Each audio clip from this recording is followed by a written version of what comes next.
प्राचीन काल की बात है। देवर्षि नारद एक जिज्ञासा लिए हुए वैकुंठ में श्रीहरि विष्णु के सम्मुख उपस्थित हुए। उनके मन में मृत्यु के उपरांत आत्मा की दशा को लेकर एक विचित्र प्रश्न उठा था। वह जानना चाहते थे कि आखिर मृत्यु के बाद आत्मा भोजन क्यों मांगती है। मृत्यु के बाद परिजनों द्वारा जो श्राद्ध में पिंडदान और अन्न जल अर्पित किया जाता है, उसका क्या औचित्य है। इस रहस्य का समाधान स्वयं श्रीहरि के ज्ञान से परिपूर्ण संवाद में छिपा था। वैकुंठ के परम शांत वातावरण में श्रीहरि विष्णु एक दिव्य सिंहासन पर विराजमान थे। चरणों में वीणा धारण किए नारद मुनि ने द्वार पर आकर दोहराया, नारायण नारायण।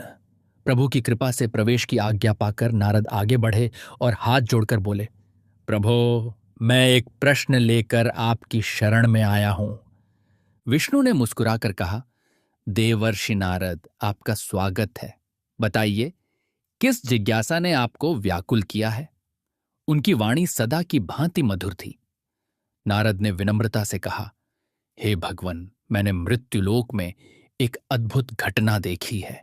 उसे देखकर मेरे हृदय में एक प्रश्न उत्पन्न हुआ कि मृत्यु के बाद आत्मा भोजन क्यों मांगती है, जबकि उसका स्थूल शरीर तो नष्ट हो जाता है। कृपा करके मेरी शंका का निवारण करें। भगवान विष्णु ने गंभीर स्वर में उत्तर दिया, हे नारद, प्रत्येक प्रश्न का उत्तर स्वयं खोजने का प्रयास करना ज्ञान को और गहरा बनाता है। तुमने जो घटना देखी है, पहले उसे विस्तार से सुनाओ। संभव है उसी में तुम्हारे प्रश्न का समाधान छिपा हो। मैं ध्यानपूर्वक सुन रहा हूं। नारद मुनि ने सिर झुकाकर कहा, जो आज्ञा प्रभु। इसके पश्चात उन्होंने पृथ्वी लोक पर देखी गई उस घटना की कथा श्री हरि को सुनानी प्रारंभ की। नारद मुनि ने कहना आरंभ किया, प्रभु, कुछ समय पूर्व पृथ्वी लोक पर एक नगरी में विशुद्ध नामक एक ब्राह्मण रहता था। यद्यपि वह जन्म से ब्राह्मण था, परंतु उसके कर्म अत्यंत नीच और अनाचारपूर्ण थे। उसे धर्म कर्म में रुचि नहीं थी। वह केवल नाम मात्र का ब्राह्मण था। पूजा पाठ और वेदाध्ययन से अधिक उसे धन का लालच रहता था। एक बार सांझ के समय एक भूखा अतिथि उसके द्वार पर आया और भोजन मांगा, पर विशुद्ध ने रूखी आवाज में उसे दुत्कार दिया, चलो हटो यहां से, मेरे पास तुम्हें खिलाने के लिए अन्न नहीं है। जबकि सत्य यह था कि उसके भंडार अन्न से भरे थे, किंतु दान देने की भावना उससे कोसों दूर थी। वह स्वयं भरपेट खाता, पर किसी निर्धन को अंश मात्र अन्न भी न देता। इसी प्रकार वह अपने पितरों के प्रति कर्तव्यों को भी भूल चुका था। वर्षों से उसने अपने दिवंगत माता पिता का श्राद्ध तक नहीं किया था। वह इन संस्कारों को व्यर्थ समझता और कहता, मृतकों को खाना कौन खिलाता है भला, यह सब पाखंड है। परिवार में यदि कोई उसे समझाता कि पितरों को अर्पण करने से उनका आशीर्वाद मिलता है, तो वह हंसकर टाल देता। इस प्रकार अपने अहंकार एवं अधर्म के कारण विशुद्ध ने अनेक पाप संचित कर लिए थे। वह छल कपट से धन कमाता, यज्ञ दान से दूर भागता और अतिथि सत्कार को तुच्छ जानकर उपेक्षा करता। ब्राह्मण कुल में जन्म लेकर भी उसने ब्राह्मण धर्म का पालन नहीं किया। आखिर वह घड़ी भी आ पहुंची जब ब्राह्मण विशुद्ध को अपने कर्मों का फल भोगना था। एक रात्रि वह तीव्र ज्वर एवं पीड़ा से तड़प उठा। कुछ ही समय में उसकी हालत गंभीर हो गई। परिवारजन उसे घेर कर खड़े थे। विशुद्ध ने दुर्बल दृष्टि से चारों ओर देखा, किंतु अब विलाप करने के लिए समय शेष न था। उसके प्राण निकलने का क्षण समीप था। अचानक चारों ओर अंधकार छा गया और आसमान में विद्युत लहराई। वातावरण में एक भयावह सन्नाटा पसर गया। तभी दो भयंकर आकृतियां काले मेघों सी प्रकट हुईं। ये यमदूत थे, यमराज के दूत जो पापी प्राणियों को लेने आते हैं। उनकी आंखों से आग सी चमक निकल रही थी और हाथों में भयावह पाश थे। मृत्यु के अंतिम क्षणों में विशुद्ध को वे दूत दिखे तो उसका हृदय भय से कांप उठा। क्षण भर में ही विशुद्ध ने प्राण त्याग दिए। उसका भौतिक शरीर निर्जीव होकर पृथ्वी पर गिर पड़ा, किंतु उसकी सूक्ष्म आत्मा शरीर से निकलकर यमदूतों के पाश में बंध गई। आत्मा ने स्वयं को हवा में लटका हुआ सा पाया। उसे तीव्र पीड़ा का अनुभव हुआ, मानो सहस्त्रों बिच्छुओं ने एक साथ डंक मारा हो। वह चिल्लाना चाहता था, पर अब उसकी चीखें जीवित परिजनों के कानों तक नहीं पहुंच सकती थीं। घर के लोगों ने विलाप करते हुए उसके निर्जीव शरीर को घेर लिया, किंतु यमदूतों ने आत्मा को किसी कैदी की भांति पकड़ रखा था। एक दूत गुर्राया, पापी आत्मा, अब तू हमारे साथ यमलोक चलेगा। आत्मा ने कांपते हुए विनय की, कृपा करें, मुझे जाने दें। पर उन क्रूर दूतों पर कोई प्रभाव नहीं पड़ा। उसी समय एक वृद्ध पुरोहित वहां आए और परिवार से कहा कि मृतक के लिए अंतिम क्रिया की तैयारी करें। यमदूतों ने आपस में मंत्रणा की।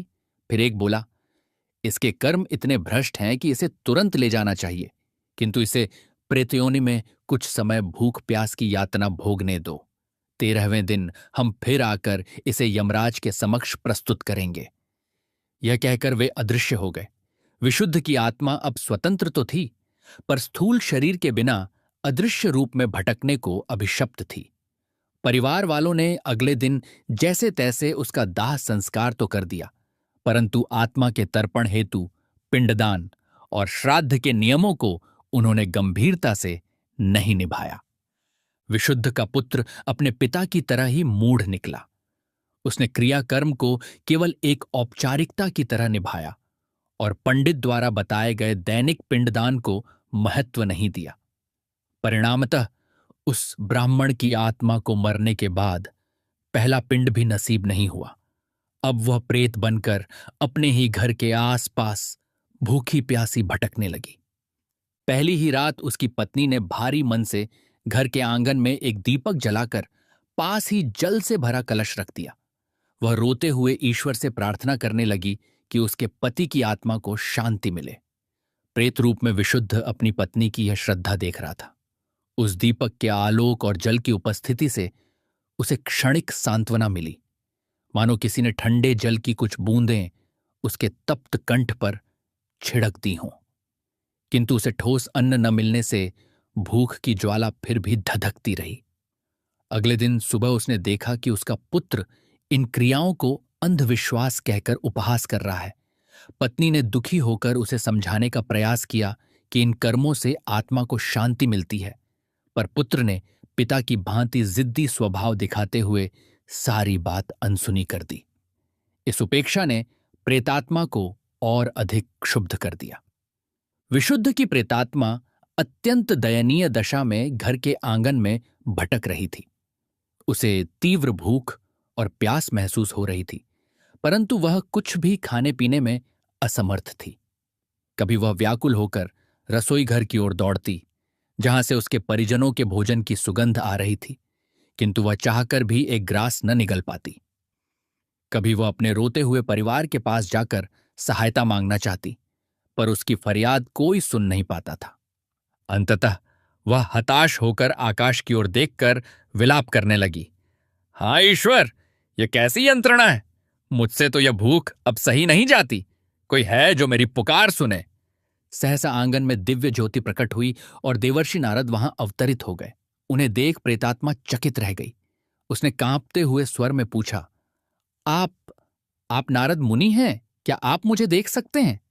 नारद ने करुणा भरी दृष्टि से उसकी ओर देखा और बोले, हाँ ब्राह्मण देव, मैं तुम्हें देख भी सकता हूं और तुम्हारी व्यथा भी सुन सकता हूं। तुम्हारे आर्तनाद ने मुझे यहां खींच लाया है। यह कहकर नारद ने अपनी वीणा हाथ में संभाली और आत्मा के समीप आए। प्रेतात्मा ने व्यथित होकर कहा, ऋषिवर, मैं अत्यंत भूखा और प्यासा हूं। मेरे अपने भी मेरी सुध नहीं ले रहे। क्या आप बता सकते हैं कि मुझे यह तृष्णा और क्षुधा क्यों सताती है? मेरा तो शरीर भी नहीं रहा, फिर इस प्रेतयोनि में ऐसी जलन कैसी? नारद ने गंभीर स्वर में उत्तर दिया, हे आत्मन, मृत्यु के उपरांत आत्मा एक सूक्ष्म वायवी देह में रहती है। स्थूल शरीर न रहने पर आत्मा की दशा उस दीपक की लौ के समान होती है, जिसके तेल या घी के बिना वह टिमटिमाने लगती है। यदि तुम्हारे परिजनों ने विधिपूर्वक पिंडदान किया होता तो तुम्हें एक पिंड के आकार की देह मिलती, जिससे तुम्हारी भूख शांत होती। किंतु शास्त्र कहते हैं कि जब तक मृतक का श्राद्ध और पिंडदान न हो, आत्मा यूं ही भूखी प्यासी भटकती रहती है। तुम्हारे साथ भी वही हो रहा है। यह सुनकर प्रेतात्मा रो पड़ी। वह बोली, यह तो मेरे अपने कर्मों का फल है। मुझे स्मरण है, एक बार एक दीन अतिथि ने मेरे द्वार पर अन्न मांगा था और हृदयहीन होकर मैंने उसे भगा दिया। जीवन भर मैंने कभी किसी भूखे को अन्न नहीं दिया, अपने पितरों तक को अर्पण नहीं दिया। आज मेरा अपना पुत्र भी मेरा श्राद्ध नहीं कर रहा। मैं अभागा स्वयं अपनी आंखों से देखकर भी कुछ कर नहीं सकता। नारद ने सांत्वना देते हुए कहा, विप्रवर, पश्चाताप करना पहला कदम है। तुम्हारे हृदय में अभी ग्लानि उत्पन्न हुई है, यही सुधार का अवसर है। तुम धैर्य रखो, मैं स्वयं तुम्हारे पुत्र को सतमार्ग पर लाने का प्रयत्न करता हूं।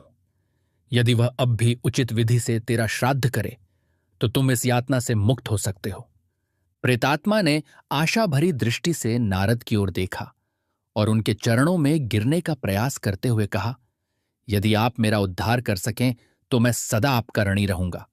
मुनिवर, प्रेत होने के कारण वह उनके चरण स्पर्श नहीं कर सका, परंतु नारद उसके भाव समझ गए और बोले, तुम्हारे कल्याण हेतु मैं यथाशक्ति प्रयास करूंगा। श्रीहरि सब भला करेंगे। इतना कहकर नारद मुनि ने नारायण नारायण का उच्चारण किया और अदृश्य होकर ब्राह्मण के परिवार को सचेत करने निकल पड़े। नारद मुनि कुछ ही क्षणों में उस घर के समीप पहुंचे जहां विशुद्ध का परिवार रहता था। उन्होंने एक वृद्ध तपस्वी का वेश धारण किया और द्वार पर दस्तक दी। अंदर से विशुद्ध का पुत्र बाहर आया। तपस्वी वेशधारी नारद को देखकर उसने नमस्कार किया और पूछा, महात्मन, इस निर्जन समय में हमारे द्वार आने का क्या कारण है? तपस्वी नारद ने कोमल वाणी में कहा, वत्स, मुझे बड़ी दूर से प्यास लगी थी। क्या तुम्हारे द्वार थोड़ा जल मिल सकता है? पुत्र ने तुरंत अंदर से पानी लाकर दिया। नारद ने जल पिया, फिर बोले, संतोष हो गया। अब एक बात बताओ, कुछ दिन पूर्व तुम्हारे पिताजी का देहांत हुआ है ना? यह सुनकर उस युवक का चेहरा उदास हो गया। बोला, हाँ स्वामी जी, कुछ दिन पहले पिताजी चल बसे। हमने उनका अंतिम संस्कार कर दिया है। नारद ने पुनः पूछा, और उनकी आत्मा की तृप्ति के लिए जो विधि विधान शास्त्रों में बताए गए हैं, क्या वे पूरे किए? युवक ने थोड़ा विचलित होते हुए उत्तर दिया, स्वामी, हमने क्रिया तो की, पिंडदान भी किया, बस उतना ही जितना जरूरी था। मैं इन रीति रिवाजों में अधिक विश्वास नहीं करता। पिताजी भी इन बातों को नहीं मानते थे। इस पर नारद गंभीर हो गए और बोले, पुत्र, तुम्हारे पिता आत्मा बनकर यहीं आसपास भटक रहे हैं।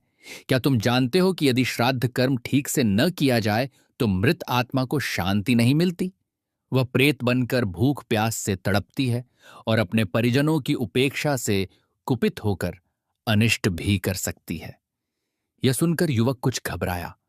नारद ने आगे कहा, शास्त्रों में कहा गया है कि जो व्यक्ति माता पिता आदि की मृत्यु पर विधिपूर्वक तर्पण नहीं करता, वह पितृण से अर्ण नहीं हो पाता और पितरों की अशांति का पाप भी उसके सिर आता है।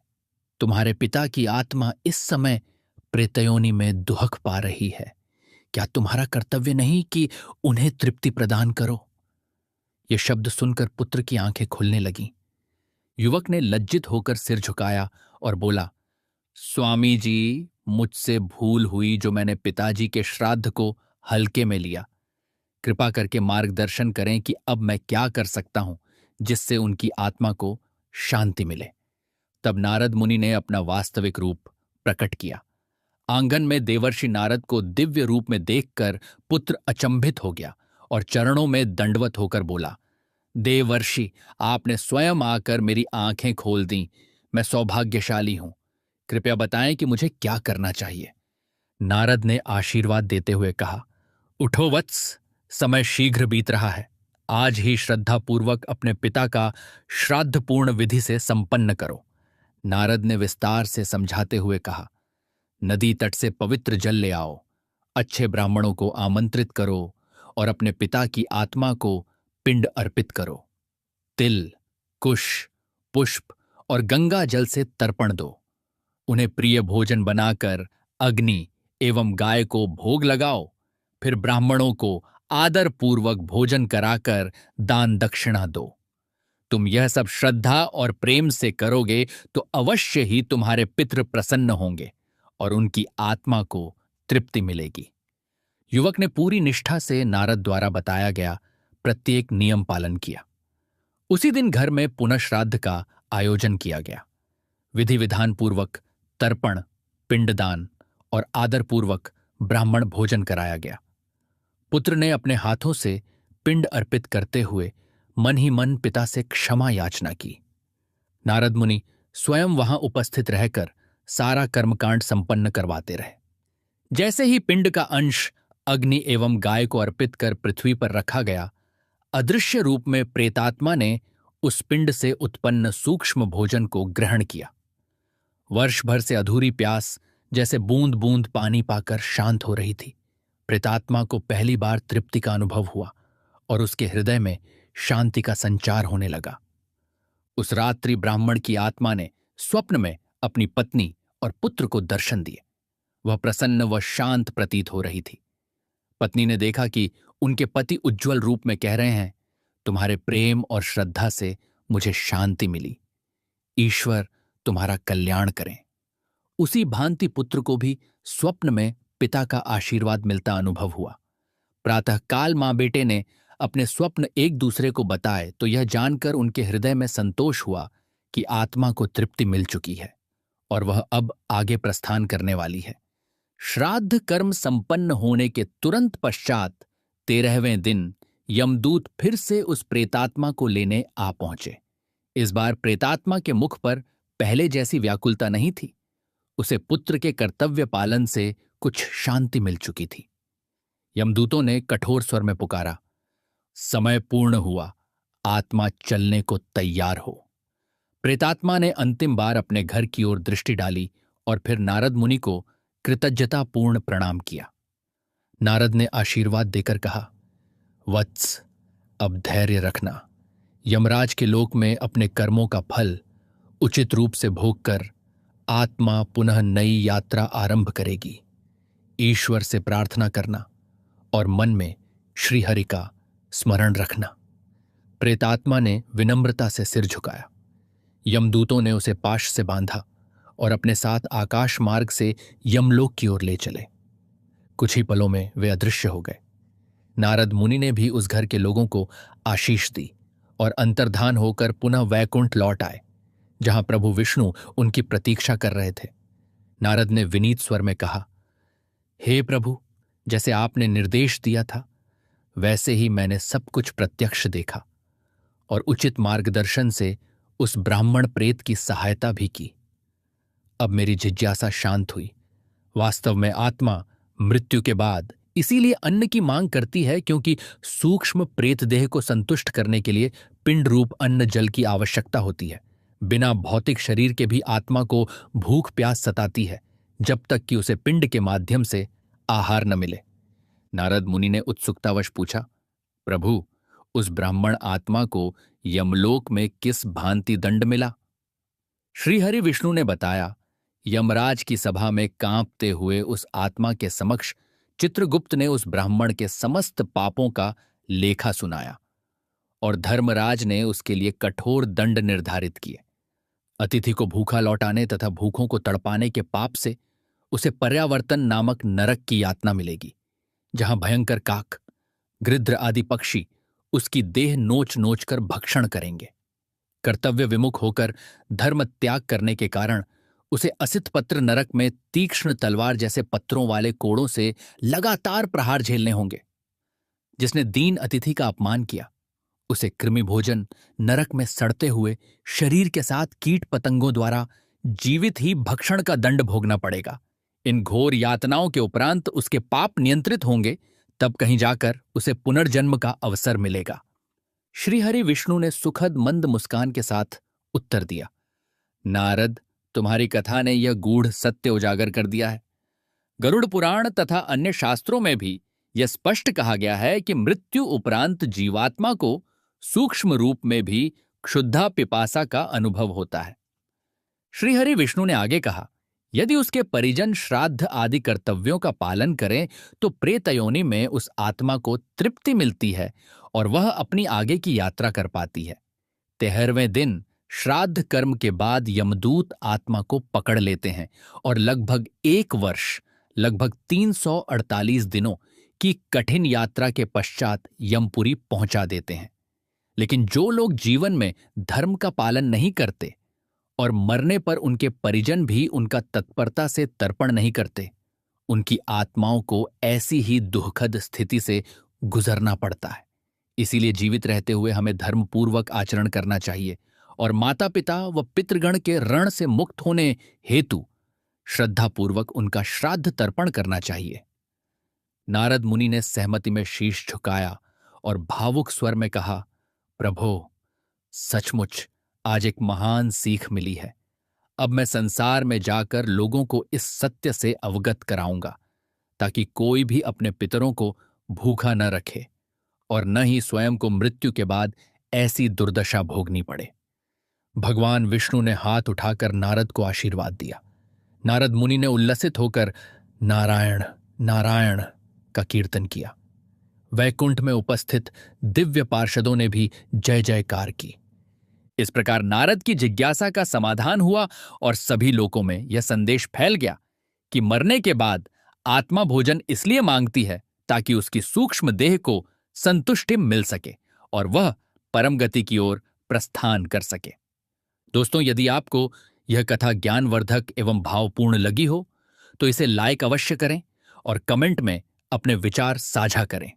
साथ ही इस कथा को अपने मित्रों के साथ शेयर करें तथा ऐसी ही और पौराणिक व आध्यात्मिक कथाओं के लिए हमारे चैनल को सब्सक्राइब करना न भूलें। जय हिंद।